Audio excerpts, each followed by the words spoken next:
Hello, everybody, and welcome to our third session of Raising the Bar. I'm extremely excited to be talking to two amazing people in the dance and arts administration arena. The first is Ferris, my friend who has recently completed his 15-year tenure as executive director at Pittsburgh Ballet Theater, and then he was in the same position at Nevada Ballet, which is in Nevada. He has an MBA from Rutgers.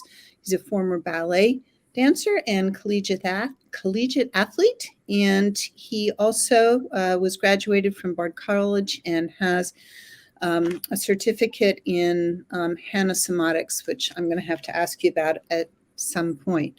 Dacquiri Baptiste, who some of you may know from Global Conversations, we first met her then, is the Vice President and COO at the Orpheum Theater. She has over 21 years experience in arts administration, started her career at Alvin Ailey Theater, and then joined the Orpheum with my friend Patterson in June of 2019. She's responsible for all operational aspects, including growth and expansion, meeting financial goals. She is a fellow for the LACNA BIPOC Executive Leadership Program and the Broadway League. Did I get that right, Dacquiri? You did. Thank you. Welcome you all. So why should we love budgeting? Why should we love financials? Why is it actually fun? Dacquiri, I'm going to have you start. Why should we love it? You should love it because it provides opportunity. If you look at budgets like a wealth of opportunity, then you can only grow from there. I think you need to look at them as like, oh, this is what I have to play with. Great. Now I know where I can go. That's how I like to think of it. Okay. And what about you? What do you think? I love that, what Dacquiri said. Yeah, creativity. People think of budgets oftentimes as constrictive and restrictive and repressive, whatever the word may be. And actually, there's a lot of innovation and freedom in the creative act of budgeting. Yeah. So part of what I want to talk to both of you about is that you managed, in Dacquiri's case, a venue, Harris, in your case, a theater through the pandemic. And I can only imagine what budgeting in those circumstances must be like, because pretty much every projection, every idea sort of flew up in the air. So first of all, I'll go back to Harris now. How did you manage that process? And obviously we don't have 3 hours, although I'd love to hear it, but how did you manage the process? And I always like to talk about a little bit of sort of self-management, stress, expectation, et cetera.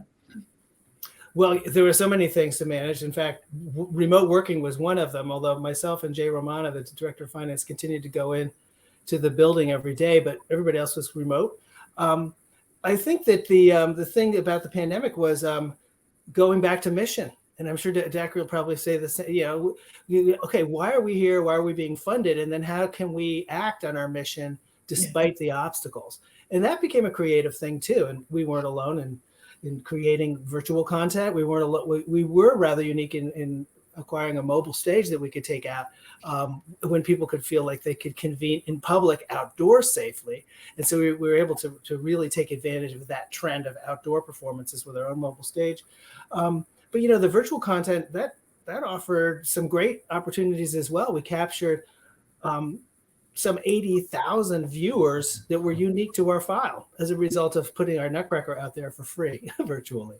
So that's just one example. Which is a big deal because you decided not to try and monetize it. You didn't do a paid subscription. You said here is a big production that's usually a moneymaker. We're just going to give it to you. Exactly. I know, it's really great. It's wonderful. Yeah, and not the model everybody followed. Dacquiri, talk to me a little bit about managing a big venue in the middle of the pandemic. Well, I think unlike my colleague here on the call, he had content to give away. And when you're a theater, you don't really own content, right? We house it. We allow companies to come in and perform here in Broadway shows. But I think we wrestled a little bit in the very beginning, one with, okay, what can we do, right? We no one's going to pay to come perform on our stage so then they can stream it because they're all doing it from their living rooms now. So there's really nothing in that. So back to the point of remembering your mission, remembering why you're existing as a performing arts venue, as a theater, in a city, your community and your community base. So what things can we do to remain relevant, to let the community know that we're still here, even though we can't open our doors to you at this time? What can we do? And this is, of course, before the SVOG grant. This was before ERTC grant. This is before we knew we were going to get money again, right? Exactly. So, we wanted to be sort of protective of the funds that we did have, with hopes that we'd one day come back, but not thinking we would get any more. So we didn't have a whole lot to offer gratis, but we had time to think about doing all the things we always talked about. So we did the same thing. We were able to do some concerts on our back parking lot. We called them the candlelight concerts. And we offered a space for local musicians, including our symphony, a small part of our symphony, to come in and do concerts for the public. Socially distanced, $25 ticket price tag. Come hang out for about 90 minutes on our back lot and see some shows. Which is beautiful. That's wonderful. Yeah, I one of the things that I do want to get back to at some point and have both of you talk about, with huge amounts of turnover in the performing arts world, both on the artistic and executive side, I do want to come back to what changes or what possibilities do you think are going to persist past the pandemic? I'm seeing a lot of sort of rush to safety programming. Let's just do, full-length story ballets. We're going to start Nutcracker in July, right as we finish up our summer intensive. It's all like, we got to make money, which is a little disturbing to me. That being said, let's go back and imagine that you're interested in running a venue, whether it's on the artistic or executive director side. What would be the first 2 or 3 things you would do, Dacquiri, if somebody contacted you, or if you were interested in a position, in terms of looking at the website or any other due diligence? If someone was contacting me, and funny enough, you say that I'm in this program now, so that tends to happen from time to time, as it will continue even once people do assume the roles they think they're supposed to be ending in. One of the first things I do, they always send, of course, the spec sheet. This is what the job is about. This is what our organization is about. But I oftentimes do go and look at those 990s. I like to see if they're really putting their proof in the pudding, essentially, of saying, you believe that all these things are important for your organization, community-based work, and you're saying we're trying to be there for the people. And oftentimes numbers can tell that story. That's only one piece of the story, right? That's one piece of the puzzle. The other piece is really asking questions about what the intentions are for the organization. What do you want to see happen? Where do you want to see growth happen or not? Consistently for this many years, I've noticed you've always done this. Are you trying to stay on the same trajectory, or do you want more? And thirdly, but not last, making sure your beliefs are resembled in what that organization is doing. I think in the nonprofit world, if we've chosen to take that path as a career, you want to make sure you're aligned with whatever the vision is that organization is doing. You want to be able to wake up in the morning and feel good about the work you're doing. And it's hard to do that when you feel conflicted about what direction those organizations are going in. So just in a purely practical sense, because a lot of people really don't know what 990s are, or how to get to them, a couple of our deliverables on the website are really great services like ProPublica, Charity Navigator, et cetera. But can you talk about what you're going to see or how you would find somebody? Literally just walk me through the step of finding 990s, what they are and what they can tell you. For me to answer. The 990 is the tax form, sort of like, but for a business, for a nonprofit business. So it's where all the reporting happens. More often than not, when you're a nonprofit entity, it has to be public because you're getting public funds to a certain extent. And you can go on there and you can see sort of what the operating budgets are, what they're reporting for that particular year, how they spent the money. And again, this is a picture of what's being put out there. This is not all the details, all the why, if you will, is not behind all these numbers. I just want to be very clear about that, but it's an overview. You can see sort of the top few people in the organization and what their salaries look like. You can see who's on their board. You can see just how things are allocated. Again, a picture of that. that's just a tool that I have learned to use to help me better define how I'm matching what they're saying they're doing against the numbers of what they're doing. Amen to that. And that is pretty much what DDP does, right? It's where the money is actually going. For those of you who are watching and need some help, you can always reach out to DDP. There is, however, a big lag time. So if you are interviewing for a job in 2022, you're probably going to be looking at 2019 or 2020 financials. So it would behoove you to either hope that the financials are on the website, something we're really encouraging. You can always come to us, but there is a lag time because they've got to be uploaded. Harris, same question. Well, just to pick up a little bit on the things you can find on the 990, or the things that you should dig for, in addition to those functional allocations as to where is that money going. How much is going to salaries, how much is going to program, et cetera, is the question of diversity of funding. I always like to take a look and see, okay, what's the ratio of earned revenue to contributed revenue here? And then what are the sources of the earned or contributed revenue and earned revenue? It's always good to see a nice, healthy mix from many different sources. It's a great point. Yeah, just like you don't want to have, your 401k in one thing and one thing only in case it goes south. You want to see different sources of funding coming in. I think I like the idea that the 990, we're sort of putting together a story of who is this organization? Are they actually putting money and resources behind what they say they want to do? And the 990 is a really good way to assess that. Harris, I also you brought this up, and I'd love you to talk a little bit more about the three really important documents that you should have some familiarity with. And I believe is that, so it's balance sheet, statement of cash flows, and the annual audit. So now it sounds like we're really getting into geeky territory. But why do you need to understand these documents, and what can they tell you? Okay, so obviously the budget is important, and then the financial statements that come out monthly that show operating results, and also then the cash flow statement, like you said, that shows and projects cash through the end of the fiscal year generally, and that changes, so it's really a snapshot at a given point in time. And I think the annual audit, of course, that's an annual event. But that also does show another document forth, which is the functional expenses that Dacquiri was referring to. Where is the organization dividing up the funds? But these are very important. And I think with the budgeting process that we're discussing here, it's very good to have monthly reports on actual versus projection. Where did we say we were going to go, and where are we now? So it's kind of a tracking device, and of course that's where some creativity can come in, because you can say, we missed on revenue on tuitions, but we did really well on the opening show, and our gala's coming up, and we think we can beat the numbers there to make up for the the miss on this number. Same thing on the expense side, taking a look and seeing, how did we do? Did we come in on or under budget on labor for the show we just did? Those kinds of things. So be really, really looking closely at those variances month over month. It's so important. I think, would a candidate typically get to see that, or would it be normal for somebody to say, may I see that? I think it's a really good point. I'll let you guys answer whether, somebody in the job process would be encouraged to look at that.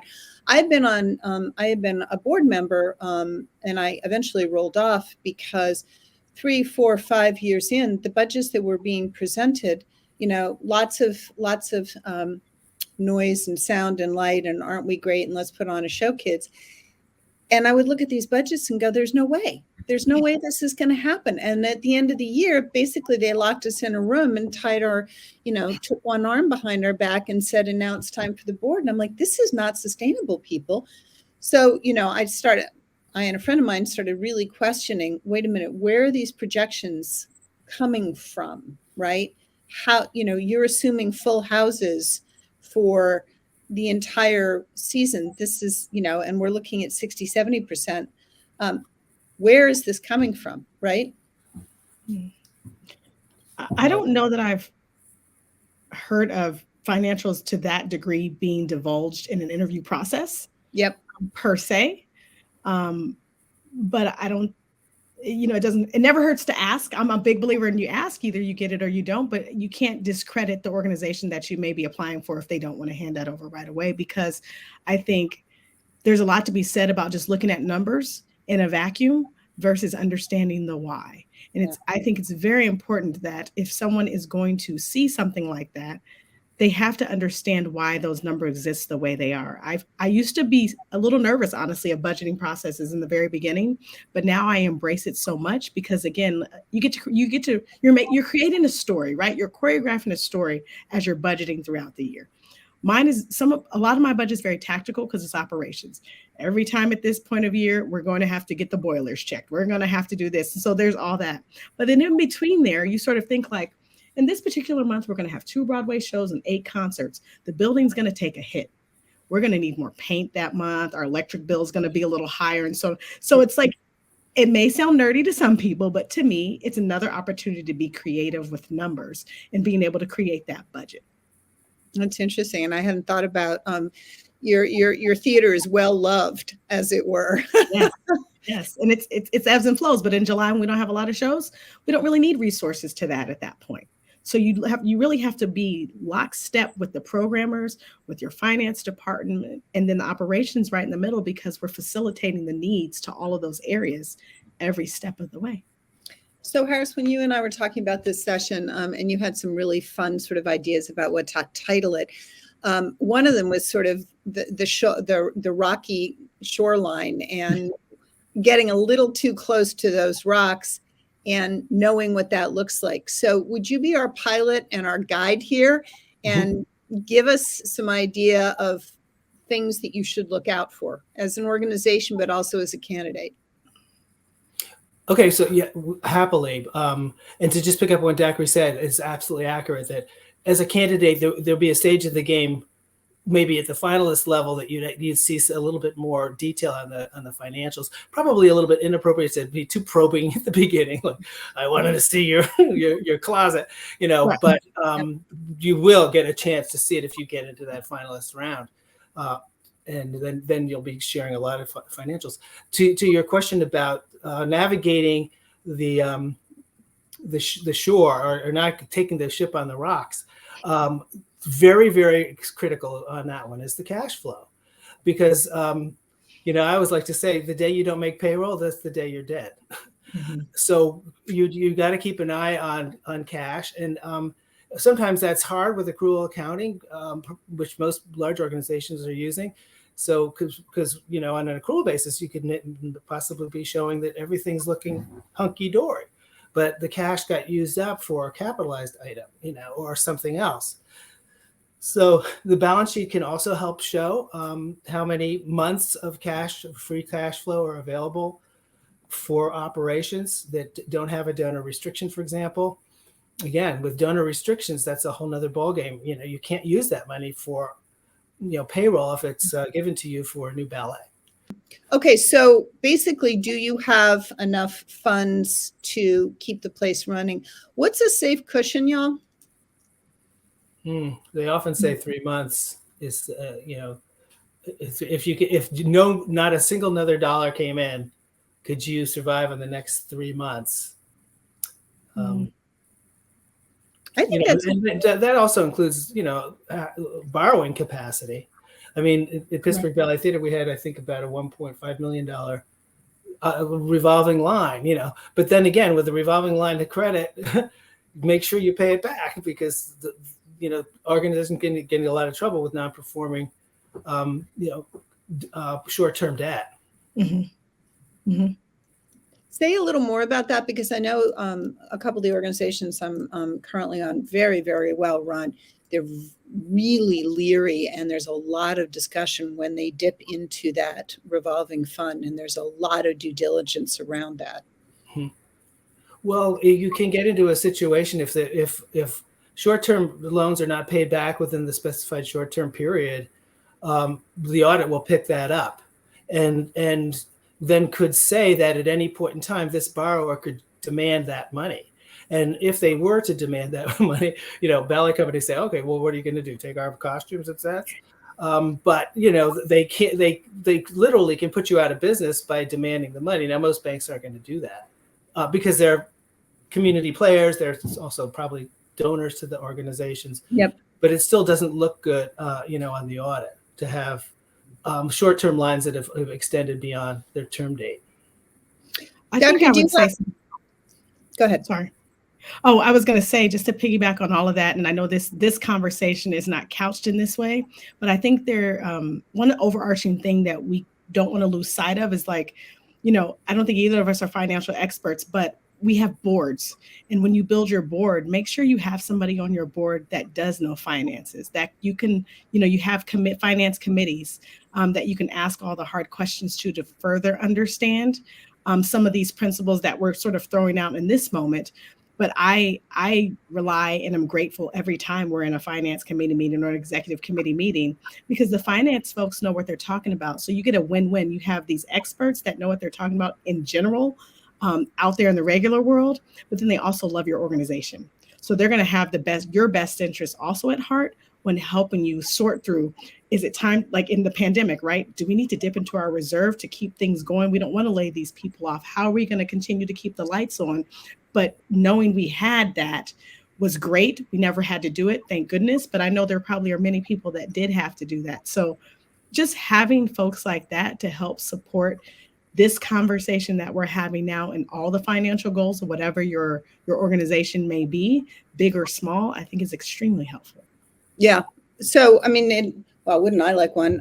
I just do DDP is mostly self-funded almost completely. So I just assume I'm getting no extra money and go from there. Speaking of which, I'll ask you both to address this one. So you're a candidate for either the executive or the administrative side, or maybe a little bit of both, artistic director and CEO. Talk about the interplay between strategic plan, the programming stuff you want to get done, and the budget. Nice, easy, simple question to help kind of round up this interview. In my experience, I don't know how you feel, Dacquiri, but in my experience, the budgeting part of the strategic plan comes in a little bit later. To Dacquiri's point earlier, the why is one of the driving forces, and to get vision out there, get aspirations out there. Don't start limiting yourself right out of the box with, well, we don't have the money for that. That's creativity killer right there. So, and there is a visionary creative part to this aspirational part of the strategic planning. And that's usually could be really long-term. It could be a 3-year or 5-year plan. It could be vision 30 years out. Where do we want to be? And then eventually you do need to have a business operating plan. But hey, it's sort of like building that house that you wanted to put 3 stories on it and 5 bedrooms. It's like, okay, well, we'll just have to have 3 bedrooms. But we are still sticking with our vision. Yes. And I would say, even to that point of strategic plan, as Harris mentioned, right? You can have 20-year and you can have 5-year or 3-year. I think the strategic plan is like a guide. You're using it as a guide. You certainly want to build that first, and then you figure out sort of what things can you do right away in the strategic plan that you already sort of have operating cost sort of allocated, but you're going to do it in a different way. Oftentimes, I feel like in strategic planning processes, you're sort of doing things, but you haven't really sort of carved it out properly. So you have that, and then you have those big lofty goals. We want to add another building. And there's a way that you can capital campaign for a lot of funds that you may need that are coming out of a strategic plan. But oftentimes you do budget to them, but you grow your budget incrementally over time to start to envelop all those strategic planning efforts that you've been trying to do over the course of time, and finding ways along the way to continue to generate the money that's going to support those strategic planning efforts. But I don't know that you go out of the gate and say, you have $5 million, now create a strategic plan around that. That I've never heard. Yeah. Now, this is going to be a little bit more specific to Harris and companies, but Dacquiri, I'll come back to you and talk to you about it in terms of venues. What are the 3 or 4 things that you wish somebody who was applying for your senior artistic job knew in terms of working with, collaborating with the guy or gal like you that's actually got to get it done, right? I mean, everybody comes in with dreams of, we're going to we're going to tour to not Russia anymore, but we're going to tour to London, or we're going to do this, we're going to do that, or I want to put on this production. What do you wish they knew and understood coming in, particularly folks who have not run companies before? Well, budget 101, would be that they have two sides to them. They have a revenue side, what are we going to spend? And then, what are we going to make? And then the expense side, what are we going to, spend? I think I'm not going to say this is true it could be true of somebody coming in, hopefully not, which would be that they're only focused on the expense side, and not paying as much attention. And actually that's a trap that organizations can fall into. And I think Dacquiri was referring to that earlier, which was, what you were referring to actually, Eliza, and you were saying, this is not realistic, 100% capacity. You're spending money that you're not likely going to have. And you're putting a plan together and committing, to spending based on assumptions around revenue. So I think really being really clear about, and not wishful thinking about, the parameters or the constraints on the revenue side. But with that thought in mind, also being creative about how you can leverage what you are spending and what you are investing in to generate even more buy-in from maybe some unlikely sources. How does this tie into your education program? How does this project you want to do going to advance your donor development program? How's it going to maybe it help your community outreach?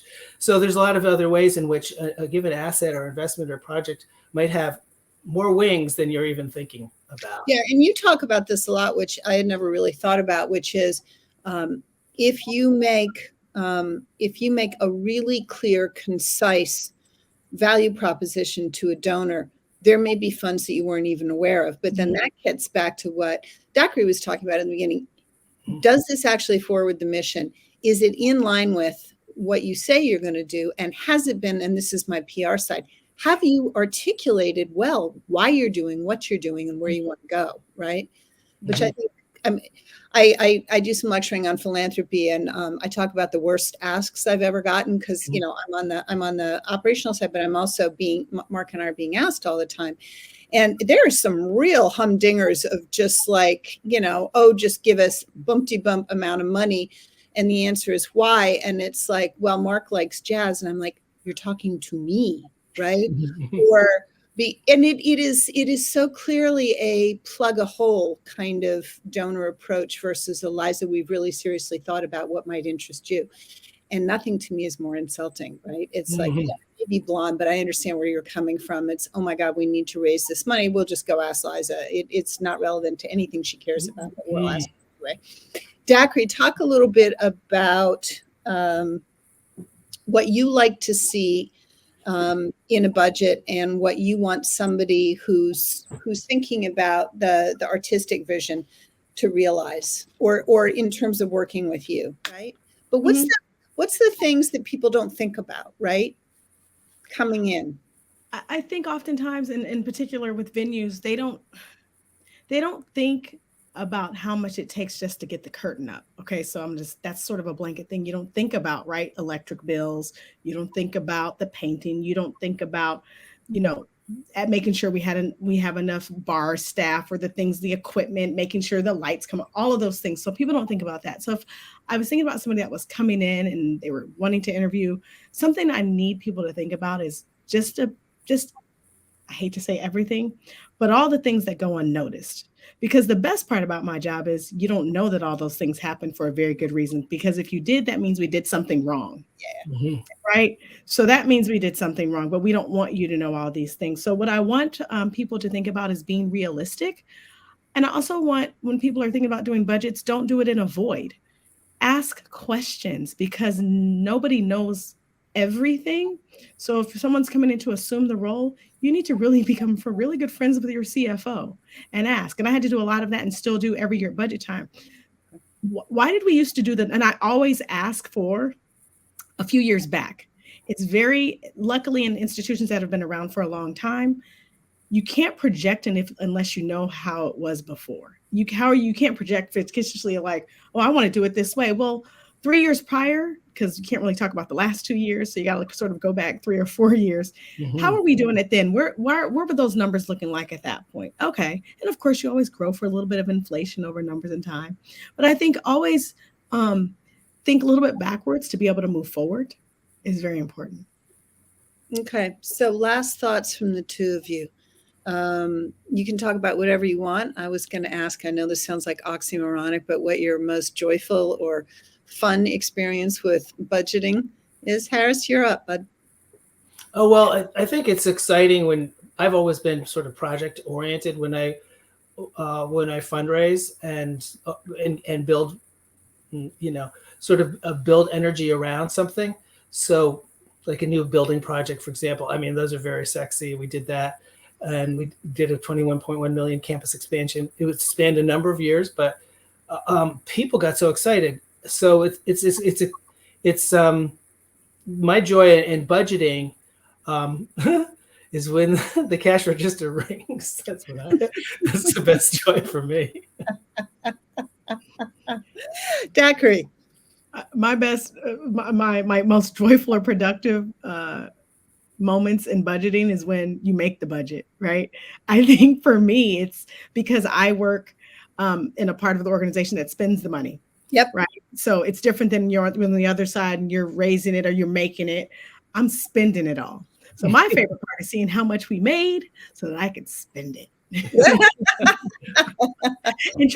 And also honestly, in like secretly when it's lower, like negotiating with contractors, like I know what my budget number is in my head, but I'm never going to tell you that number. Let's see how much lower I can get it in, but not anything so low when the board's like, why do you keep under, your shooting's too low here on these numbers, but you want to do something where it looks good. It feels good to know you've come in under budget on things. Yeah. Now I know why you do your job. You really you like I'm that. so corny. I love it though. I think it's More fabulous. toilets. I want to fix more toilets. Hey, I mean, that's critical. Thank you both very, very, very much, Dacquiri Baptiste and Harris Ferris. Thank you so much, you two, for the insights into the budget. Again, those of you who are watching, if you're scared to death of numbers, just remember I started a statistics-based organization with an English degree and then a law degree. You can learn numbers. You just have to look at them long enough and talk to really smart people. Thank you both. Oh, thank you. Thank It's been you. a pleasure. Let's do it again.